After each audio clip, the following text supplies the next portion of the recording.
Business. My name is Cholena Orr and I'm the Director of PAC Executive. Now at today's agenda we'll start with an introduction to the team, and I'll take you through the three coaches who will be speaking today, and they'll talk you through how to build a resilient business. Now that should take us to the 45-minute mark. If you care to stick around, we'd be happy to answer your questions at the end of the webinar.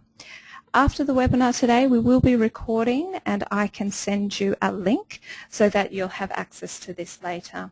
Any questions, please feel free to use the chat function of the webinar, and I'll be keeping an eye on that and asking the coaches those questions at the end of the session. So first of all, I'd like to thank Kell, Matt and Kim for taking the time to speak today, and sorry, that should be Kimberley. Now, I'll just talk you through the backgrounds of the coaches, and we'll start with Dr. Kell Tremayne. And did I get your name? You got that right. Yeah, perfect, excellent. No one gets Cholena right either. Now, Kell trained as a psychologist specialising in elite performance and works with people in many different fields to enable them to focus on those things that matter most to people.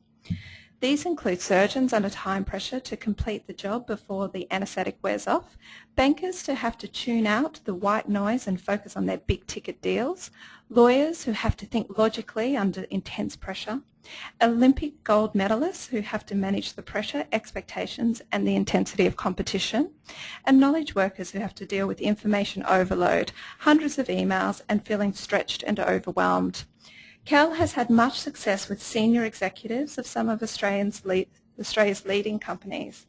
As a former competitive diver and academic university medalist, performance is something Kell not only researches and studies, but something in which he has plenty of first-hand experience. Kell's passion is centred around enabling people to make the most of themselves, their time and their lives. Thanks again for your time today, Kell.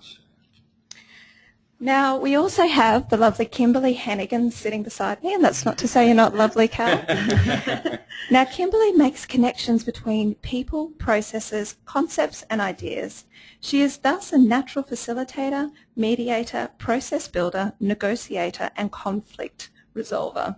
Her expertise has been honed in the banking and finance industry with lawyers and working with federal, state and local government. And I'm sure there's a lot of stories to be told there. We'll leave that for another webinar. Kimberley's enthusiasm for her work is strongly connected with her belief that workplaces should be just and engaging, and that performance and productivity are driven by these qualities. She is a strong advocate for building positive workplace culture, transparent and principled communications, and robust process as the road to success. In short, for treating people like people. Kimberley has taught MBA and other academic programs and delivered training, development and coaching in workplaces for over 17 years. As a former student and instructor of drama and performance, she is keenly aware of making any learning experiential and alive. Thanks again, Kimberley, for your time. Now, Matt, how do you pronounce your name? Lumsdaine? Lumsdaine. Lumsdaine. Got it right? Awkward spellings. Yeah. Now, Matt provides mentoring, training and keynote speaking and workshop facilitation. He teaches that we can transform conflict into creative, constructive activity and finds massive productivity gains through peace and helps implement that knowledge for leaders and in their organisations. Both productivity and creativity can get lost in the battleground of business unless we provide the right type of leadership and support. His core focus is empowering confident and influential leaders, creating effective business and cultures free of unproductive conflict, and increasing well-being in the workplace and beyond. Having studied and taught philosophy for more than 25 years in parallel with a successful corporate career, Matt has dedicated his life to the pursuit of wisdom. However, he is no armchair philosopher. His passion is the practical application and true knowledge to improve our business, society, and indeed our own lives. So thanks again, team, for joining us today. Okay. Great. Now I'll hand over to Kimberley and she can get us started. Welcome everybody to this afternoon's session. We're going to be talking to you about the 5 pillars of a resilient business. Now, what is resilience? Resilience is a quality which refers to the ability to endure, to bounce back. Although I can see that there's a picture of us just floated up there, so now you know what we look like. So resilience is referring to the ability to endure, to bounce back when pressure is applied, and to restore and maintain strength and cohesiveness even when conditions are variable, changing and unpredictable. Resilience in business then, what's that all about? It's a quality, and it's the same thing in people really, where people are able to swing with the punches, where people can flex and adapt as situations arrive, and in which they don't lose the sense of direction and sense of clarity and purpose and their own identity in the process. And it's these businesses that are agile. It's a description that is used increasingly in the workplace, the agility in business, so that they're responsive, rather like an athlete, that springs energetically, gracefully through the challenges, rather than loses form, that loses the direction in which they're travelling. So like an athlete, this is a result of the combination of practiced, familiar form and fluidity in the moment, which is really quite a challenging thing to keep your direction and yet be fluid enough to be able to move as things change. And how to build this resilience is today's topic. As you can see, what you're now looking at is our resilient business, which is supported here by the 5 pillars. These foundational pillars are clarity in execution, and engagement, working with other people, and being able to work effectively with oneself. Now, if we were to look at pillar 1, clarity. This is it, where a business has clarity, what we're talking about there is a really clear vision. Knowing the big picture and knowing what the business is working towards, what the business needs to do, the values that the business stands for. And this is key and fundamental to business resilience. However, it's absolutely imperative then that that vision is able to be carried forward. And without the skills of execution, without the ability to bring that to life, a lot of that vision can be lost along the way. So a business might have excellent clarity on the big picture. However, if they don't have the right people in place with the right balance of skills, or perhaps their teams lack skills in just getting the right stuff done and good work habits and methodology, then that vision may not be carried through. The next pillar is talking about engagement. Now, a business might have the first 2 pillars in place, great clarity around what needs to be done and the right people with great skills in execution. But then there's this other space. People need to actually be what we call engaged in what they do. What does that mean? They need to actually value and be interested in what they're doing. A resilient business maintains people's interest and their enthusiasm for what they do, and they make sure that they are able to really work through using people's strengths in the best possible way to carry out that vision. Let's look at the 4th pillar. Now, I don't like to say this too often, but there's I think Eisenhower said something like, no plan survives contact with the enemy. And while I don't like to say that working with other people is necessarily contact with the enemy, we all know how challenging it can be from time to time to actually share our ideas and share our vision with other people. And as soon as we add other people into the mix, a whole array of new challenges arrives that may get in the way or may be an obstacle to our business resilience. So some of these challenges might include conflictual sorts of communication. It might be that people simply just don't see eye to eye, and they might become very positional around the way they negotiate and the way they work together. So without having some sort of clear guidance around communication and the way people work together, our business can still have a very serious Achilles heel. Our last pillar, all of these other things might be in place and still a business might lack resilience. And this is around what happens when a person's life itself is compromising our ability to be able to work effectively. A business can be made vulnerable where individuals are struggling with stress perhaps. They lack attention and mindfulness and the ability to focus. Or perhaps they're struggling with very poor life balance and aren't living in a way that is maintainable, that is sustainable. I would like to now hand over to Matt, who is going to talk to you about the first two pillars of our resilient business, clarity and execution. Thanks, Kim. Okay, I'm going to talk about clarity and execution, and these are two things that you'd really like to think were just basics in business and that they were a given, that the vision of the business was shared and the capabilities were in place. But that's not usually the case. And I'd just like to share some numbers to help illustrate this. So 2.1, what does this refer to? It refers to the amount of time we spend consumed by interruptions, and that's been suggested to be 2.1 hours a day. And is it any wonder that we're feeling like we're doing less and it's taking more time? 70%. Well, 70% of the emails we're CC'd in on have no relevance to us whatsoever, and I'm sure most of you will be quite familiar with that. The trouble is that they still steal some of our time and our attention. 34% of employees report checking their emails constantly. Now, I probably don't need to tell you that this is multitasking at its very worst. Multitasking is a real productivity killer, and it's really low-hanging fruit if you can get on top of it. Stop multitasking and start paying attention to what you need to do. 6 weeks per year lost looking for information we already have.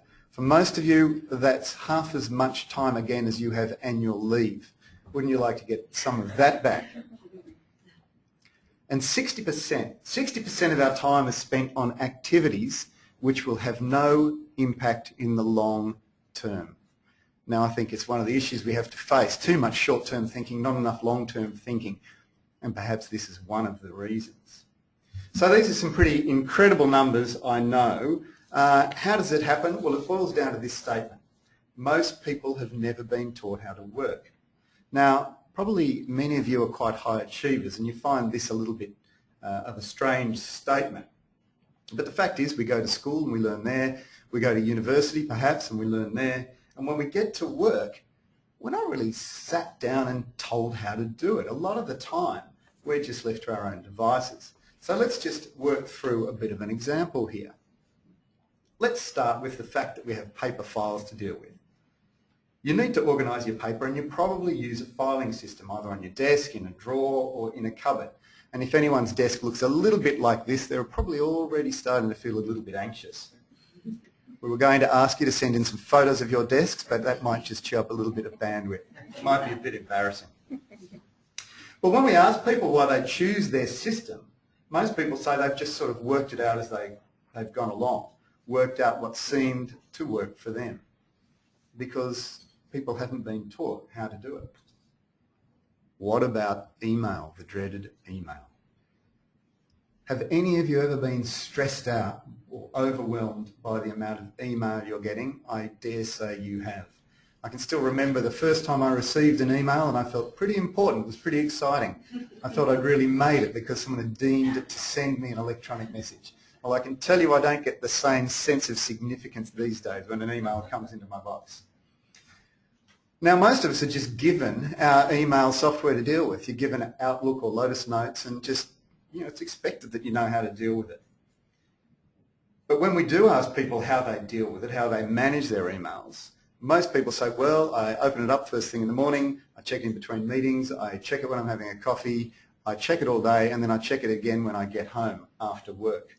When we ask them if this is the best way to do it, they often reply, I don't know, I've never been shown how to manage my emails. What about working out how to get through the list of tasks and the things that we have to do during the day? Most of you will recognise this. We all like to manage by to-do lists. We start every day with a to-do list. It grows during the day. Some things get ticked off. At the end of the day, we're usually left with about 50% of the tasks that we started with undone. It can be very satisfying ticking the things off on the way, and in fact some people have even been guilty on occasion of writing in a task once they've already completed it just for the satisfaction of ticking it off. I'm sure there are one or two of you out there that can relate to that. But the fact of the matter is, it's not the greatest way to organise our day. When we ask people why they use this methodology, why they organise themselves this way, they say, I don't know, I just figured it out. I looked over my shoulder, someone else was doing it. But the fact of the matter is they haven't been taught the best way to manage their activities or their tasks.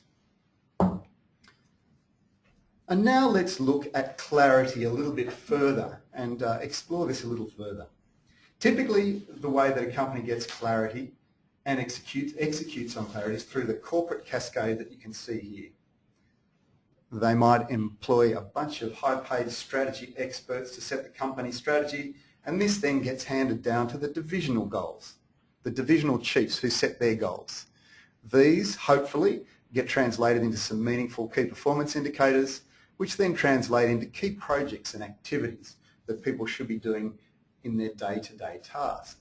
However, this can often be subject to the Chinese whispers syndrome, with the tasks at the end often bearing very little relevance or direct relationship to the strategy at the top. Now, it doesn't mean people are doing this intentionally. When we talk to people, they all want to do the best job they can when they get to work. It's just that the environment is not so conducive. The obstacles to doing great work include the high workloads people are subjected to, often a lack of clarity and difficulty focusing in that environment. So there's a large gap often between the goals that we're expected to achieve and the actions that we're taking. So we wonder why 66% of corporate strategy is never executed. The thing is that lack of clarity, lack of execution can be related to a number of factors. One of them might be just lacking direction. And you'll notice this if you hear people saying that they don't know what the company's vision is. If you hear that, then they're likely to be quite directionless. People may have clarity, but they may not have the ability to execute. They may not have the tools or the systems or the processes in place. Then there are those people, those lucky few, who are spending enough time on their big ticket items. They're productive and they're doing this well, not at the expense of their family or their outside life. These people, teams or companies, are proactive. They're sustainable, and in other words, they're resilient. So in order to have a resilient business, it's not just about clarity and execution. We also need to be able to manage ourselves and our adrenaline levels, and also be in a state in which to embrace what we're really trying to do. So we need to be invested and care about what we're involved with. And this speaks to the next pillars, which are engagement and working with others. Now, engagement's when you feel your contribution's worthy, worthwhile, rewarding, and it makes a difference. It taps into using your strengths. Now, these figures that I'm about to present to you, they come from a Gallup poll that's been taking samples of about 80 to 90,000 workers each and every quarter for the last 15 years. So it's probably one of the most comprehensive surveys conducted worldwide. Now, the latest findings, they indicate that 70% of workers are not engaged or actively disengaged. And those latest findings, they seem to be reflected not only from 2000, when Gallup first started to do these quarterly surveys, but pretty much every quarter all the way through. So there hasn't been much change. So those workers who are not engaged or they're actively disengaged, they're emotionally disconnected from their workplaces, and they're also less likely to be productive. Now, I've worked with some elite rowers in my time, and if we can imagine that we have 10 people in a boat. Now, this boat could also be your team, your division, or your organisation. Now, of those 10 people, 3 are busting their guts. They're engaged employees, and they work with passion. They feel a profound connection to their company. They're the ones that drive innovation, and they really move your organisation forward.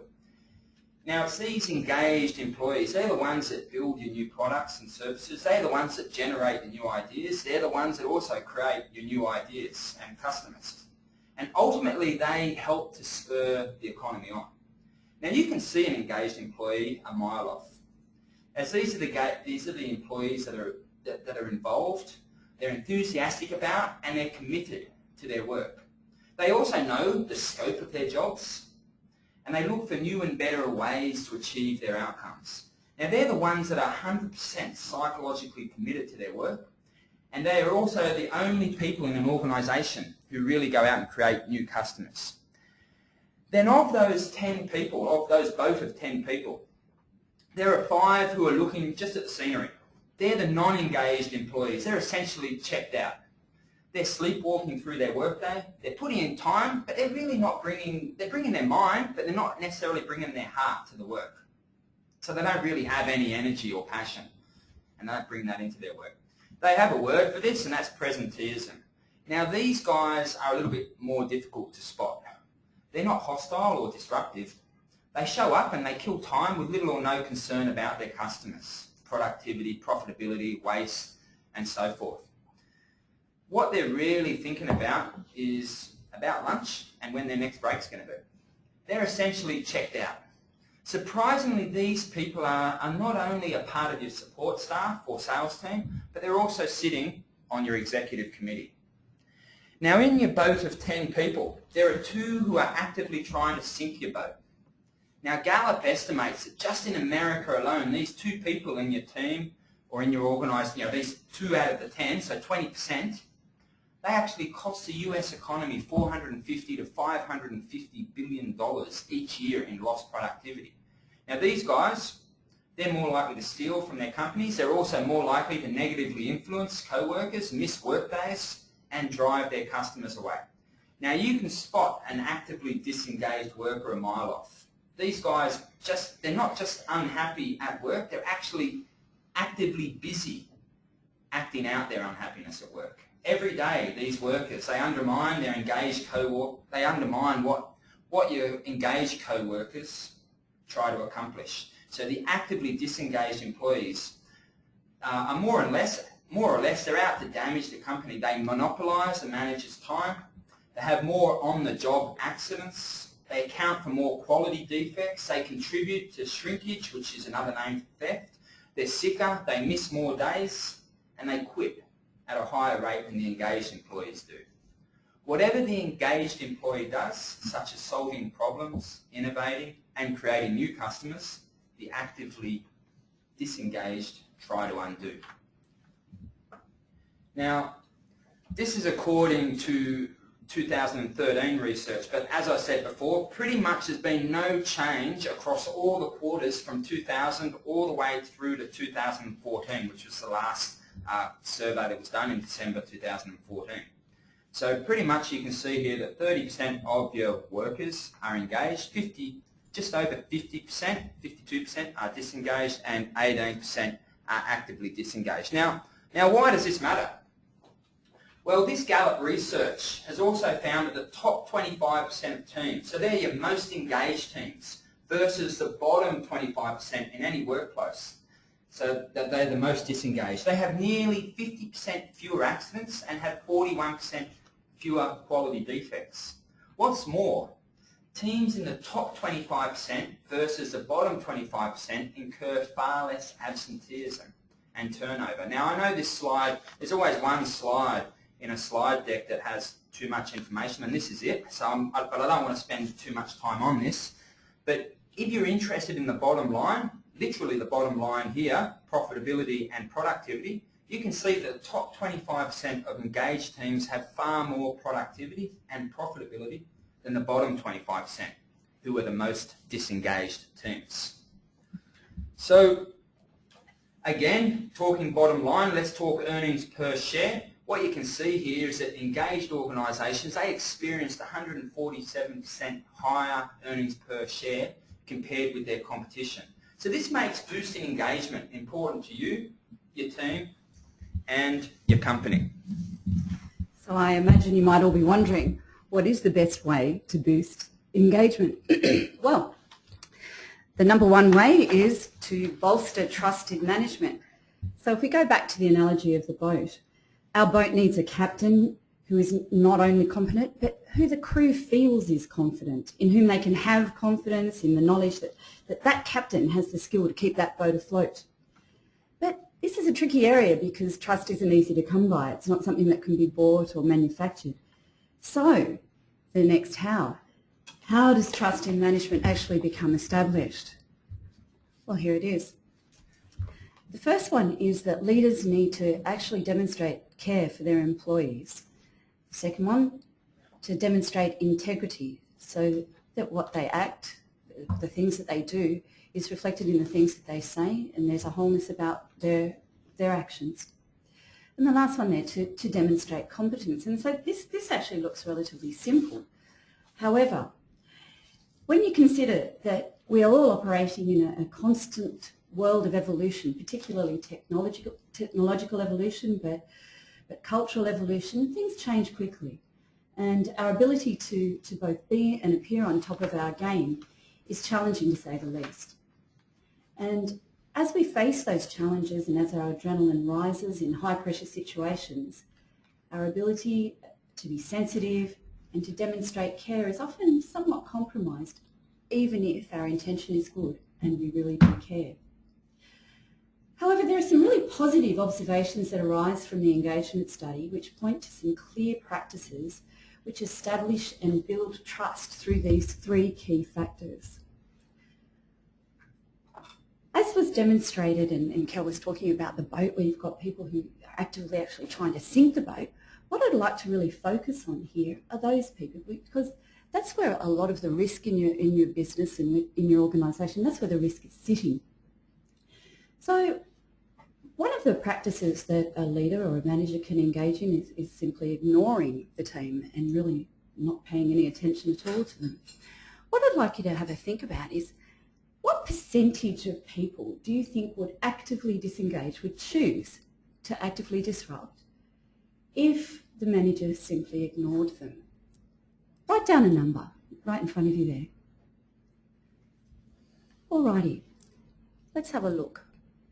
So if a manager ignores and simply pays no attention to what's happening and pays no attention to effort that is applied, then nearly half, 40% of your workforce will actively disengage, will be looking to sink the boat. So there's a great danger there, and there's a great danger in busyness and not being able to reflect on what the most important action a leader can take is. A lot of us often say, think of all the one-on-ones that get skipped because we're just too busy. So obviously not a particularly happy boat that we're looking at there. There's another management behaviour that is often demonstrated as well, and you might often see this, and particularly I think we can be guilty of treating our better workers like this, where our expectation is that their work's going to be great, so all we ever actually notice is the things that aren't quite right. So I wonder what percentage of a workforce would actually choose to actively disengage if a manager just focuses on your weaknesses. So you come into work and fundamentally you're getting hammered. Only the things that you're doing incorrectly are really being focused on. What I'd like you to do, just write down a number, a percentage that you think might disengage under those circumstances. Now, often people find this one really interesting, because what you see there is the percentage of active disengagement in your workforce is actually a little bit less if you're getting hammered than if you're completely ignored. This is really interesting. I guess it speaks to the idea that any kind of attention is better than no attention at all, and I think any of us as parents will recognise behaviours that are designed to draw attention of one kind or another. I think both these slides are also particularly interesting in that even where people are fundamentally ignored or where their weaknesses are being constantly focused on, a large number of people keep trying. And so people's self-esteem is very closely caught up with being in the workforce and wanting to do a good job. So what we see is there's actually a lot of very good will there that's not being exploited in terms of really improving the performance of the business there. In these sorts of boats or in these sorts of businesses, some of the behaviours can be very unattractive, however. And I think we've all been in businesses where we see this kind of behaviour, where gossip, where malicious talk is either centred perhaps around the leader or perhaps around each other. And so that sort of management behaviour is really very destructive. Let's have another look. What about this management behaviour? What about if a manager just focuses on your strengths and really keeps reinforcing things that are being done well?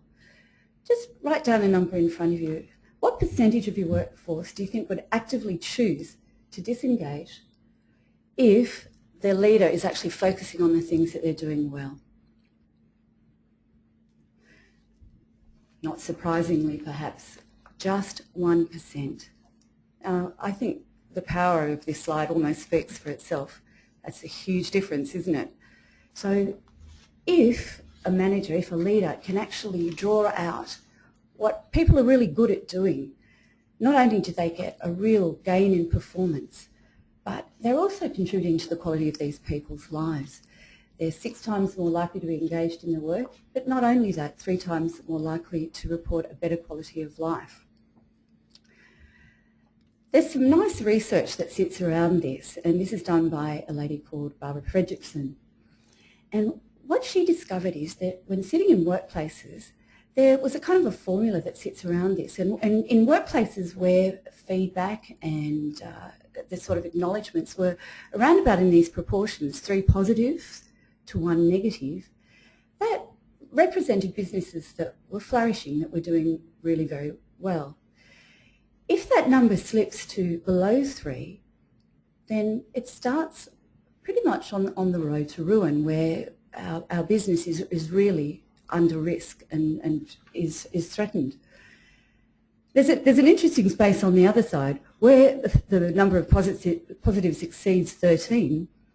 We also are posing a risk to the business in that we're not actually addressing some of the things that need to be addressed. As a quick FYI, that number changes in terms of relationships. There's the number there, and in terms of managing relationships, the number's around 5 positives to 1 negatives. So probably something for us all to have a little bit of a think about here. So Gallup suggests, obviously, that people who receive strengths feedback and the companies they work for tend to be better performers. I guess that's not terribly surprising. But how much better, I think, is of interest, and this is from an Australian study. They have 14.9% lower turnover rates, 12.5% greater productivity, and 8.9% greater profitability, probably something that we'd all like to take away. I'll hand over to Matt now to address the last pillar, which is around working and oneself. Thanks, Kimberley. So the thing is that even with all of the other pillars functioning, our businesses can still lack resilience when the individuals inside the businesses are struggling with their own issues.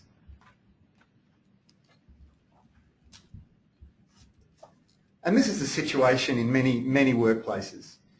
Busy, distracted and overwhelmed, stressed, unproductive, unmotivated. Most people aren't doing their best work even when they know what they should be doing, when they've got the tools that they need and the systems and processes in place. And the reason for this is that the fundamental tool we use to do any work, anything for that matter, is our attention. And it can sometimes feel like that's being stolen from us. It feels like we're losing the power to choose what we do or how we approach it. And we're becoming very reactive in an attempt to get on top of our busy lives. So bring on mindfulness. There's been lots of buzz around the word mindfulness, and for very good reason. But is it just a fad? What is it? Let's explore it a little bit further. Because after all, left to its own devices, our minds will tend to fill up with whatever happens to present itself anyway. It's full most of the time. So what do we mean by mindfulness? At its simplest, we mean the ability to choose what we're filling our mind with. What are we giving our attention to? And there's a lovely quote here from William James, who was a philosopher and a psychologist at the beginning of the 1900s, and he said this: "The faculty of voluntarily bringing back a wandering attention over and over again is the very root of judgment, character and will." And I think that's a beautiful quote, and it does refer to this practice of mindfulness and being able to master our attention. It is, after all, the capability that supports all else. Nothing happens without our attention. Now, many of you already have tried to implement or may already be implementing some form of mindfulness practice.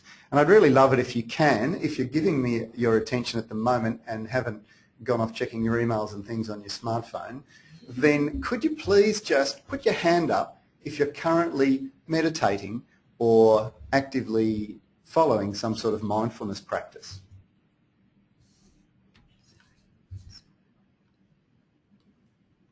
Yeah, as I thought, with an audience like this, there are certainly a lot of you will be interested in this topic. So, how many of you have actually tried to implement some form of mindfulness practice and have given up? I suspect there might be even more of you than those that are continuing. Now, why might this be? Because really, at its heart, mindfulness is an extremely simple thing to implement, but it's not easy. And I suspect many of you have tried but found that it's hard and you've given up. And those of you who've done that might be a little disheartened as to its value. Those of you who are still meditating or practicing mindfulness, you'll know exactly what I'm about to talk about and you won't need any convincing. But for the others, let me just try and explain why it's worth doing. How do we know it's worth doing? Is it just a fad or should we persevere? Well, whether we've engaged in any formal practice or not, we'll all have experience of acting with presence and awareness, moments when we're fully engaged in the work or the play. All of the knowledge you need is at hand and you're in a state of flow and you can see very clearly what you need to be doing. Now, sometimes this just happens by chance, by accident, and it's wonderful when it does. But if we want to really become masterful at work, we must learn to direct our attention on purpose, to master our minds, to bring all of our intelligence and our power to the work. So what other evidence is there other than our experience? Well, the philosophy is there for all to see. For more than 3,000 years, philosophers have been talking about the benefit of meditation or mindfulness in stilling the mind, from the ancient Egyptians and ancient Indians to the Greeks and through to the modern day. What about the science? Every week brings more research on how mindfulness works and how effective it is. Neuroscientists are discovering how it affects the brain. Medical researchers are analysing its health benefits. And social scientists are showing how it can change our lives and our society. They're all returning positive results like reduced stress, increased productivity, reduced conflict, and greater resilience. But so much for philosophy and science. What we're really interested in here is the business. And it's taking off like wildfire. It's becoming almost mainstream now for businesses to implement some sort of mindfulness training. You may know that Google have implemented a program called Search Inside Yourself, and it's the most popular training they've ever implemented. A company called General Mills, one of the 4 largest food conglomerates in the world, builds meditation rooms into every one of their buildings. The Dow Chemical Company has just undertaken a wonderful study on the benefits of mindfulness in their business, and I'll just refer back to that a little bit later. Parts of the British government are doing it. This slide shows a meditation session from the World Economic Forum a couple of years ago. Successful sporting teams are using it. The benefits are really in. But just for those of you who want a little bit more evidence, a study was done quite a few years ago now of top companies in Mexico. I think there were about 20 leading companies participated, and they had a large number of people engaged in meditation practices. It was a great scientific study, and we can give you the references to that if you're interested. They had a control group meditating, a group meditating, a control group not meditating, and a group of observers. And at the end of the exercise, in fact, 6 months later, they came back and measured them. And you see the stress level graph there is a self-reported one. So people who meditated reported, and this is inverse, this graph, it's the only one that's inverse, they reported a much lower incidence of stress, experience of stress. The other graphs are from the observers to this study, and they found that the people who meditated had improved their ability to lead others. They improved their ability to assimilate change, and they improved their ability significantly to manage conflict. And these are benefits that actually still felt 6 months down the track. So how do we proceed with this? As long as we're just talking about mindfulness, it just becomes another one of those things that fills our mind. It can, won't change anything, and in fact it could become part of the problem if we're busily worrying about engaging in some mindfulness practice. So most of us are somewhere on the continuum between a Buddhist monk and a neuroscientist. Most of us have a board of directors to report to, so how do we go about this in a practical way that does have an impact on the bottom line?